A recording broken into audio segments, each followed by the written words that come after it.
Получил снегоход в качестве взятки, а потом перепродал государству. Дело бывшего директора Таштыплеса передано в суд. Алексей Сипкин обвиняется в получении взятки и мошенничестве, но он взят под домашний арест.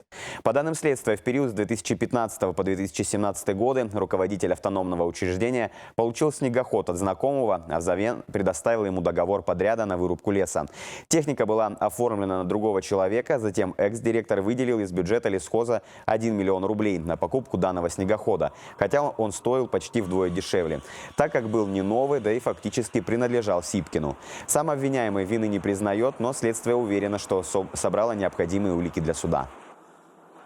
Обвиняемый поручил подчиненным сотрудникам произвести оплату снегохода в сумме 1 миллиона рублей, тогда как рыночная стоимость снегохода составила чуть более 500 тысяч рублей. В дальнейшем бывший директор путем обмана и подделки документов похитил денежные средства в общей сумме около 500 тысяч рублей, в результате чего автономному учреждению Таштыплес был причинен имущественный ущерб на указанную сумму.